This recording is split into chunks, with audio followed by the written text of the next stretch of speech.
ओम श्री परमात्मने नमः। ओम श्री परमात्मने नमः। श्रीमद् भागवत गीता के 13वें अध्याय का अर्थ। उसके उपरांत श्री कृष्ण भगवान बोले, फिर बोले, हे अर्जुन, यह शरीर क्षेत्र है ऐसे कहा जाता है, और इसको जो जानता है उसको क्षेत्रज्ञ ऐसा उसके तत्व को जानने वाले ज्ञानीजन कहते हैं। और हे अर्जुन, तू सब क्षेत्रों में क्षेत्रज्ञ अर्थात जीवात्मा भी मेरे को ही जान, और क्षेत्रज्ञ का अर्थात विकार सहित प्रकृति का और पुरुष का जो तत्व से जानना है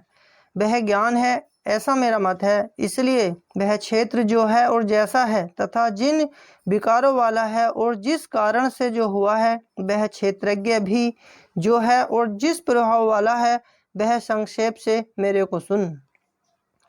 वह सब संक्षेप से मेरे से सुन। यह क्षेत्र और क्षेत्रज्ञ का तत्व ऋषियों द्वारा बहुत प्रकार से कहा गया है अर्थात समझाया गया है, और नाना प्रकार के वेद मंत्रों से विभाग पूर्वक कहा गया है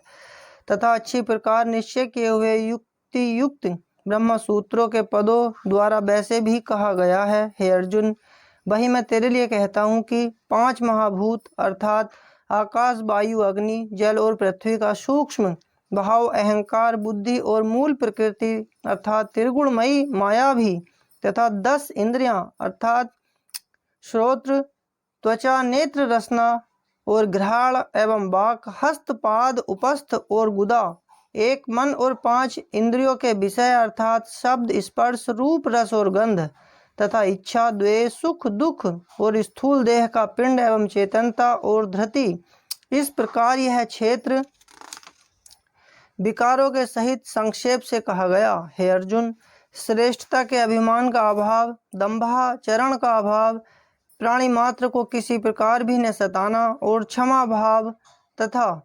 मन वाणी की सरलता, श्रद्धा, भक्ति सहित गुरु की सेवा, बाहर भीतर की शुद्धि, अंतःकरण की स्थिरता, मन और इंद्रियों सहित शरीर का निग्रह, इस लोक और परलोक के संपूर्ण भोगों में आसक्ति का अभाव और अहंकार का भी अभाव एवं जन्म, मृत्यु, जरा और रोग आदि में दुख दोषों का बारंबार विचार करना,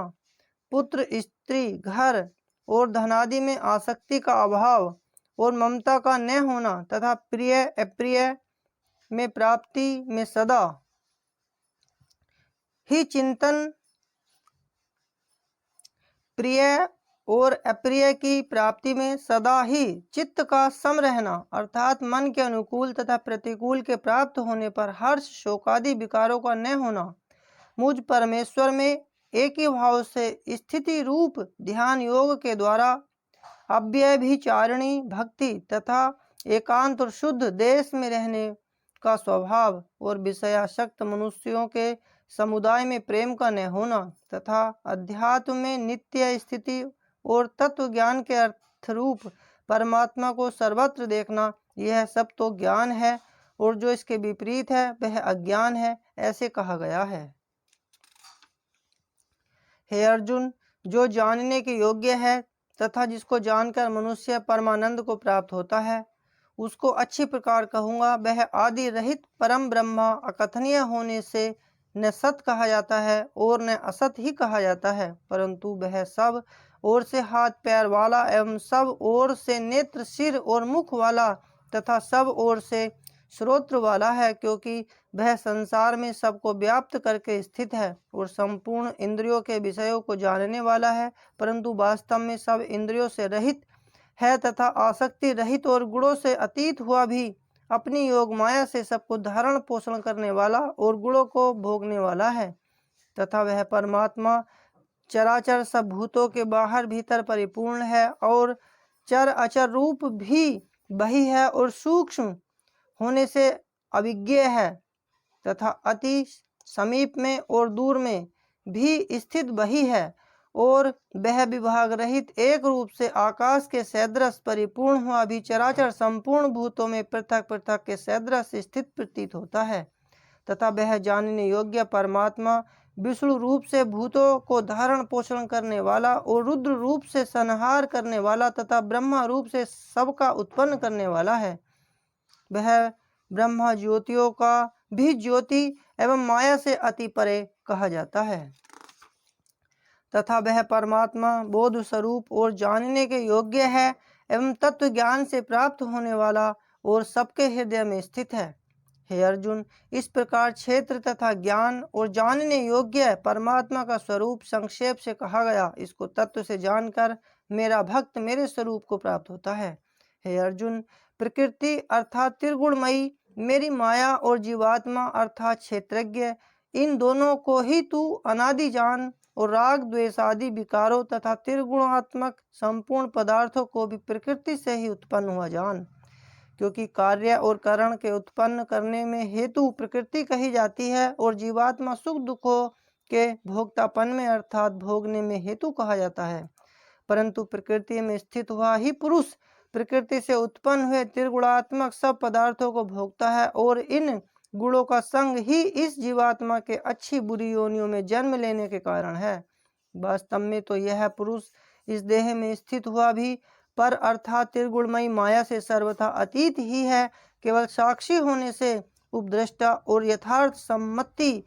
देने वाला होने से अनुमंता एवं सबको धारण करने वाला होने से भर्ता, जीव रूप से भोक्ता तथा ब्रह्मादिकों का भी स्वामी होने से महेश्वर और शुद्ध सच्चिदानंद घन होने से परमात्मा, ऐसा कहा गया है।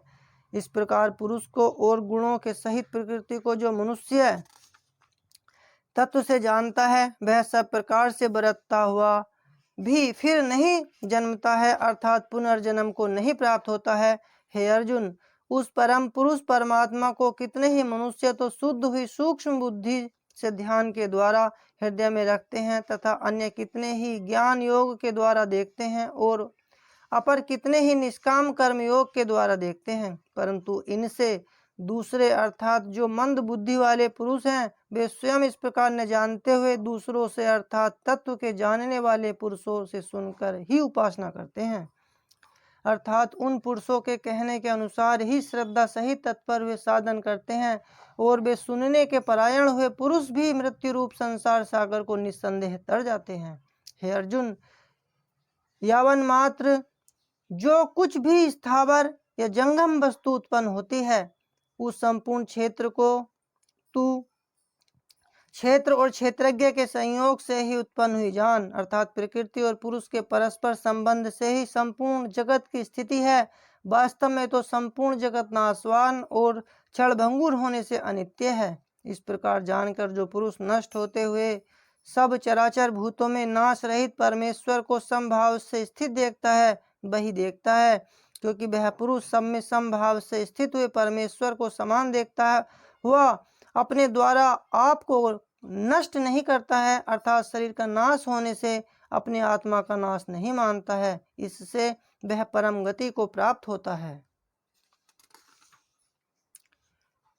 और जो पुरुष संपूर्ण कर्मों को सब प्रकार से प्रकृति से ही किए हुए देखता है अर्थात इस बात को तत्व से समझ लेता है वह प्रकृति से उत्पन्न हुए संपूर्ण गुण ही गुणों में बरतते हैं अर्थात आत्मा को अकर्ता देखता है वही देखता है। और यह पुरुष जिस काल में भूतों के न्यारे न्यारे भाव को एक परमात्मा के संकल्प के आधार पर स्थित देखता है तथा उस परमात्मा के संकल्प से ही संपूर्ण भूतों का विस्तार देखता है,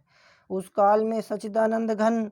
ब्रह्मा को प्राप्त होता है। हे अर्जुन, अनादि होने से और गुणातीत होने से यह अविनाशी परमात्मा शरीर में स्थित हुआ भी वास्तव में न करता है और न लिपायमान होता है। जिस प्रकार सर्वत्र व्याप्त हुआ भी आकाश सूक्ष्म होने के कारण लिपायमान नहीं होता है वैसे ही सर्वत्र देह में स्थित हुआ भी आत्मा गुणातीत होने के कारण देह के गुणों से लिपायमान नहीं होता है। हे अर्जुन, जिस प्रकार एक ही सूर्य इस संपूर्ण ब्रह्मांड को प्रकाशित करता है उसी प्रकार एक ही आत्मा संपूर्ण क्षेत्र को प्रकाशित करता है। अर्थात नित्य बोध स्वरूप एक ही आत्मा की ही सत्ता से संपूर्ण जड़ वर्ग प्रकाशित होता है। इस प्रकार क्षेत्र और क्षेत्रज्ञ के भेद को तथा विकार सहित प्रकृति से छूटने के उपाय को जो पुरुष ज्ञान नेत्रों द्वारा तत्व से जानते हैं वे महात्मा जन परब्रह्मा परमात्मा को प्राप्त होते हैं। इति श्रीमद् भगवद गीता रूपी उपनिषद एवं ब्रह्मा विद्या तथा योग शास्त्र विषयक श्री कृष्ण और अर्जुन के संवाद में क्षेत्र क्षेत्रज्ञ विभाग योग नामक 13वां अध्याय। ओम श्री परमात्मने नमः। ओम श्री परमात्मने नमः। ओम।